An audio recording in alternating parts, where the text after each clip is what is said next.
রাজ্যে প্রধানমন্ত্রী নরেন্দ্র মোদী আসতেই বাড়তি অক্সিজেন পেয়েছে বিজেপি কর্মীরা। তারই মধ্যে ২৬শে বিধানসভা নির্বাচনের আগে শাসক দল তৃণমূলের বিরুদ্ধে বেআইনি বালির ঘাট চালানোর অভিযোগে সরব হল বিজেপি। দ্রুত জেলায় বেআইনি বালির খাদান বন্ধ করা এবং বালির ন্যায্য মূল্য নিশ্চিত করার দাবিতে বীরভূমের জেলা শাসক ধবল জৈনকে চিঠি দিয়েছেন বিজেপির বীরভূম সাংগঠনিক জেলা সভাপতি উদয় শঙ্কর ব্যানার্জি। পাশাপাশি তার দাবি, বেআইনি বালির কারবার নিয়ে বীরভূম জেলাতেও সিবিআই তদন্ত হোক। উদয় শঙ্কর ব্যানার্জি বলেন, ভোটের আগে তৃণমূলের ফান্ড জোগাতে বেআইনি বালির খাদানগুলো ব্যবহার করা হচ্ছে। অবিলম্বে এই খাদানগুলো বন্ধ করতে হবে। আইনি ঘাট থেকে ন্যায্য মূল্যে বালি দিতে হবে সাধারণ মানুষকে। এই দাবিতেই জেলা শাসককে চিঠি দিয়েছি। প্রশাসন ব্যবস্থা না নিলে তারাই দলীয়ভাবে পথে নামবেন বলে জানিয়েছেন। একবার শুনে নিন বিজেপি নেতা উদয় শঙ্কর ব্যানার্জির বক্তব্য। আমরা বীরভূম জেলার ৫-৭ জনের একটা টিম নিয়ে মহামান্য ডিএম সাহেবের কাছে গেছিলাম। আমাদের মূলত ৪ দফা দাবি ছিল এবং ডিএম সাহেবকে আমরা লিখিতভাবে সেই দাবি জানিয়ে এসেছি। যে কী দাবি? অবৈধ বালি খাদান যেগুলো আছে, যেগুলো খনন চলছে অবৈধভাবে, সেগুলো বন্ধ করতে হবে এবং ন্যায্য মূল্যে স্থানীয় স্তরে বালি সরবরাহ করতে হবে। প্রথম বিষয় ছিল যে আমাদের যারা প্রান্তিক মানুষ, যারা আবাস যোজনায় বাড়ি পেয়েছে শহরাঞ্চলে এবং গ্রামীণ ক্ষেত্রে ১,২০,০০০ এবং ২.৫ লাখের যারা বাড়ি পেয়েছেন, তাদেরকে বিডিও সাহেবের তত্ত্বাবধানে ১,০০০ টাকা ট্রাক্টর পিছু সেই বালি সরবরাহ করতে হবে উপভোক্তাদের কাছে, প্রথম বিষয়। দ্বিতীয় বিষয় ছিল যে যারা মধ্যবিত্ত মানুষ, বীরভূম জেলার বুকে যেহেতু নদী, মোরাক্কি থেকে শুরু করে অনেক নদী থেকেই বালি ওঠে, মধ্যবিত্ত যে সকল মানুষ আছেন, আমরাও আছি মধ্যবিত্ত। আমরা যখন বাড়ি করেছিলাম সাঁইথিয়া শহরে ১৫০ টাকা ট্রাক্টর ছিল। আজকে সেই বালি কিনতে গেলে ৮ থেকে ১০,০০০, আর পাশেই নদী, ১০ পা হাঁটলেই নদী। কেন এই দাম? তো সেই দামকে নিয়ন্ত্রিত করতে হবে। আপনার সাঁইথিয়া এলাকায় ময়ূরেশ্বরে, পাথরঘাটি, ভাবাঘাটি এই সমস্ত এলাকায় কিন্তু দিদার বালি ঢুকছে। এই সমস্ত বিষয় তো বলছি। তো সেখানে আমরা যখন বাড়ি করি ১৫০ টাকা মূল্যে বাড়ি বা ১৫০ টাকা মূল্যে বালি পাই, এখন সেই বালি ৮ থেকে ১০,০০০। সেই মধ্যবিত্ত পরিবারকে ন্যায্য মূল্যে, যেমন আমরা দেখেছি আলুর বাজার নিয়ন্ত্রিত হচ্ছে, পটলের বাজার নিয়ন্ত্রিত হচ্ছে, বাকি সবজির বাজার নিয়ন্ত্রিত হচ্ছে, তো সাথে সাথে বালির বাজারটাও নিয়ন্ত্রিত করতে হবে। এবং বীরভূমবাসী ফার্স্ট প্রায়োরিটি পাবে বালি কেনার ক্ষেত্রে, পরবর্তীতে বাইরের জেলার লোককে বালি তারা সরবরাহ করবে।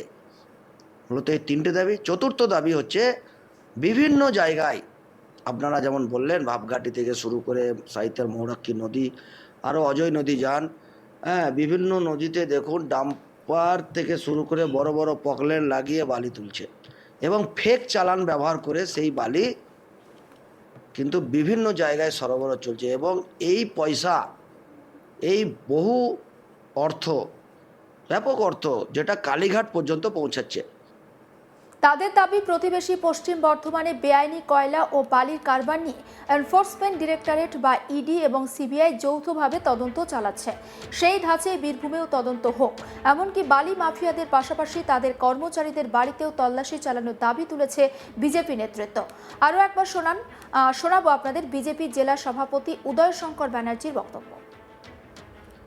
এই র্যাকেটকে অবিলম্বে বন্ধ করতে হবে। যারা লিগেল ঘাট চালাচ্ছে তাদের বিষয়ে আমাদের কিছু বলার নেই, যারা ইললিগেল ঘাট চালাচ্ছে তাদের বিষয়ে মূলত বলার। এবং সিউড়ি শহরে রাত্রিবেলায় ডাম্পায় বোঝাই করা গাড়ি এদিক দিয়ে পেরিয়ে যাচ্ছে।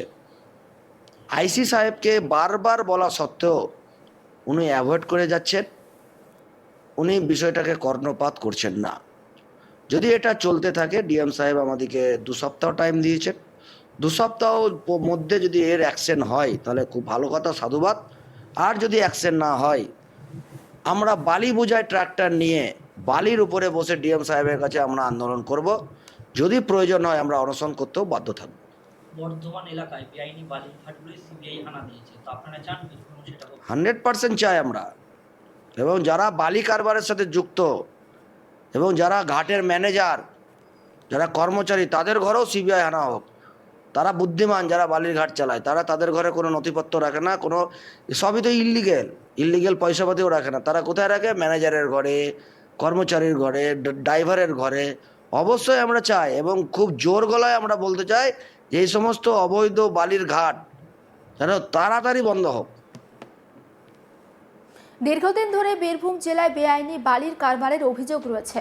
অজয়, বৈরাখী, কোপাই, দ্বারকা, বক্রেশ্বর, বাসলই, ব্রাহ্মণী ও হিংলো সহ একাধিক নদী থেকে অবৈজ্ঞানিক পদ্ধতিতে জেসিবি মেশিন এবং নৌকার মাধ্যমে বালি তোলা হয় বলে অভিযোগ। বিশেষ করে ইলামবাজার, নানুর, লাভপুর, সিউড়ি, সাঁইথিয়া, ময়ূরেশ্বর ও রামপুরহাট এলাকায় বেআইনি বালির ঘাটের সংখ্যা বেশি বলে দাবি করেছে বিজেপি। এ বিষয়ে আমাদের কলিগ শান্তনু হাজরার একটি প্রতিবেদন তুলে ধরব। বঙ্গে বিধানসভার নির্বাচন আর এই নির্বাচনের মরশুমে বিজেপির বিস্ফোরক অভিযোগ তৃণমূল অর্থাৎ শাসক দলের বিরুদ্ধে। অভিযোগ কি? অভিযোগ করছে বিজেপির তরফ থেকে স্পষ্ট অভিযোগ করা হচ্ছে যে অবৈধভাবে কিন্তু বালি খাদান, কয়লা কারবারি চলছে এই বীরভূমে।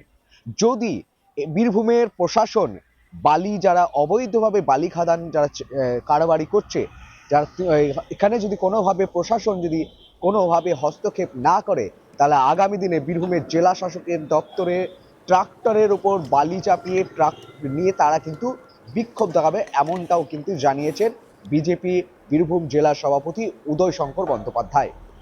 এর সদস্যদের তিনি আরও অভিযোগ করছেন, তারা আরও দাবি তুলেছেন যে বীরভূমের পাশের প্রতিবেশী দুই বর্ধমান এলাকাতেই যেমন কয়লা বালি নিয়ে রাজ্যে যে কয়লা বালি নিয়ে কেন্দ্রীয় সংস্থা ইডি যে তদন্ত করছে, সিবিআই তদন্ত করছে, একেবারে সেই ধাঁচে বীরভূমের যে বালি খাদানগুলিতে রয়েছে, অবৈধভাবে যে বালি খাদান থেকে বালি উঠছে লাগাতার, সেই বালি খাদানগুলিতে ওই প্রতিবেশী যে পশ্চিম বর্ধমান যে ধাঁচে বালিতে সিবিআই ইডি হানা দিয়েছে, সেই ধাঁচে যেন বীরভূমে তল্লাশি হোক, এমনটাই দাবি জানিয়েছে। আর নির্বাচনের মরশুমে এই হেন মন্তব্য যেন বেশ শোরগোল ফেলেছে, কারণ বাম কংগ্রেসের তরফ থেকে মনে করা হচ্ছে বালির খাদান থেকে অবৈধ ইলিগেল যে স্যান্ড মাইনিং, সেই মাইনিং থেকেও কিন্তু রীতিমতোই দলের কাছে একটা ফান্ড আসে। আর সেই ফান্ড রাজ্যে যখন নির্বাচন আসছে, জেলায় যখন নির্বাচন বা দুর্নীতি বা বোমবারুদের খেলা খেলতে হয়, তখন কিন্তু এই অর্থেরকেই কাজে লাগানো হয়। বাম কংগ্রেসের তরফ থেকে কিন্তু এই ধরনের মন্তব্য উঠে আসছে। তবে শাসক দলের তরফ থেকে একেবারে পরিষ্কার মন্তব্য, তারা বলছে এইভাবে কোনো যে দুই রাজনৈতিক দল যেভাবে বিস্ফোরক মন্তব্য করছে, তাদের নিচু তলার সংগঠন নেই বলে এ ধরনের মন্তব্য করছে।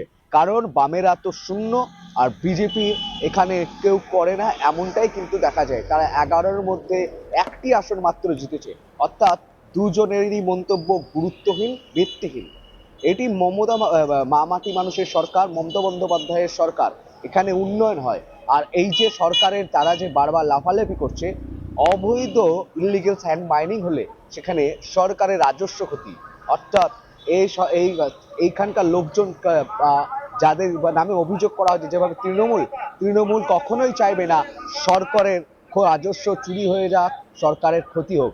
তাই বিজেপি কংগ্রেসের ওঠা অভিযোগ একেবারে ভিত্তিহীন বলেই কিন্তু বীরভূম জেলা তৃণমূলের নেতৃত্বের তরফ থেকে দাবি। অন্যান্য সমস্ত খবরের আপডেট পেতে অবশ্যই নজর রাখুন আজ তাক বাংলায়। সাবস্ক্রাইব করতে ভুলবেন না।